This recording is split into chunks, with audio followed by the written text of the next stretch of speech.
قریش تھے، غلما تھے، وہ اباش لونڈے تھے جو قتل کرتے تھے، مارتے تھے اور ایک خطرہ تھا۔ آج وہ کیفیت نہیں ہے،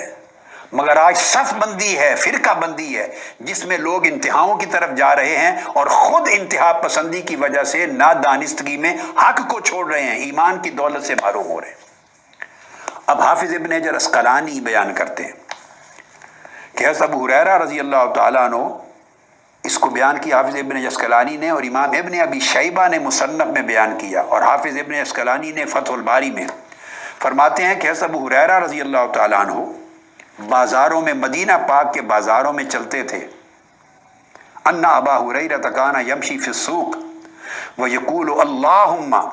لا تدرکنی سنۃ ستین ولا امارۃ الصبیان۔ مدینہ پاک کے بازاروں میں چلتے ہوئے، گلی کوچوں میں، بازاروں میں بآواز بلند کہتے تھے، اے اللہ 60 ہجری کا سال میری زندگی میں نہ آئے، اس سے پہلے مجھے اٹھا لینا،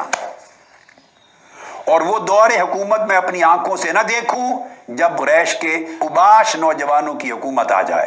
امارت الصبیان، اوباش جوانوں کا دور حکومت نہ دیکھوں اور 60 ہجری کا سن نہ دیکھوں، اس سے پہلے اٹھا لینا۔ فرماتے ہیں حدیث پاک میں کہ ابو ہریرہ بازار مدینہ میں بآواز بلند یہ دعا کرتے تھے۔ اب حافظ ابن حجر عسقلانی بہت بڑے عظیم امام حدیث، اب ان کی تحقیق کا کوئی منکر اور اختلاف کرنے والا نہیں۔ اب ان کے الفاظ ہیں اس حدیث کی شرح میں، فتح الباری میں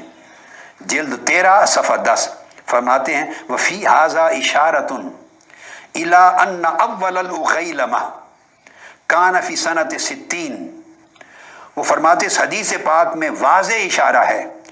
کہ ان اوباش لونڈوں اور اوباش قریشی جوانوں میں سے سب سے پہلا شخص جس کے ہاتھوں حضور علیہ السلام کی امت کی ہلاکت ہوئی 60 ہجری میں، وہو کذالک فإن یزید ابن معاویہ استصرخ فیہا، وہ یزید ابن معاویہ ہے، وہ حضرت امیر معاویہ رضی اللہ تعالیٰ عنہ کا بیٹا، بدبخت ملعون یزید ہے، جو سن 60 ہجری میں حکومت پہ فائز ہوا اور 4 سال تک اس کی حکومت رہی۔ اور پھر امام ابن حجر عسقلانی دوبارہ آگے بیان کرتے ہیں، وہ کہتے ہیں والذی یظہر، یہ بات بڑی واضح اور ظاہر ہو جاتی ہے، ان المذکورین من جملتہم، وہ جن کا ذکر آقا علیہ السلام نے فرمایا کہ قریشی اوباش جوانوں کے ہاتھوں میرے دین اور امت کی تباہی ہوگی، ان اولہم یزید، ان میں سب سے پہلا شخص حضور کی امت اور دین کو برباد کرنے والا یزید تھا۔ یہ امام ابن حجر عسقلانی کی عبارت بخاری شریف کی اسی حدیث کی شرح میں، کما دل علیہ قول ابی ہریرہ، اور فرماتے ہیں اس پر دلالت کرتا ہے ابو ہریرہ رضی اللہ تعالیٰ عنہ کا یہ قول، راس الستین و امارت الصبیان، کہ 60 ہجری سے میں پناہ مانگتا ہوں، اس سے پہلے میرے مولا مجھے اٹھا لینا، اور اباش جوانوں کے دور حکومت سے۔ پھر امام عسقلانی لکھتے ہیں فإن یزید کان غالبا ینتزع الشیوخ من امارت البلدان الکبار ویولیها الاصاغر من اقاربہ، کہ یزید نے اقتدار پر بیٹھتے ہی یہ کام شروع کیا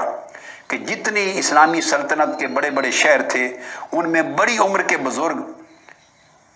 بڑی عمر کے جو صحابہ میں سے چلے آ رہے تھے یا اکابر تابعین میں سے تھے، ان ساروں کو معزول کر دیا،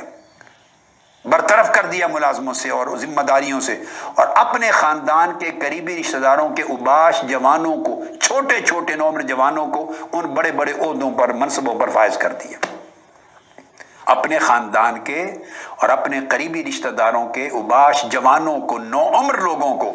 بٹھا دیا ان بڑے بڑے مناصب پر جن پر صحابہ اور تابعین چلے آ رہے تھے، شیوخ کو، اکابر کو معزول کر کے۔ یہ طرز حکومت یزید نے کھولی، اور یہ میں نے جو کوٹ کیا یہ امام ابن حجر عسقلانی کا قول تھا۔ یہی بات امام عینی نے عمدۃ القاری میں بیان کی ہے۔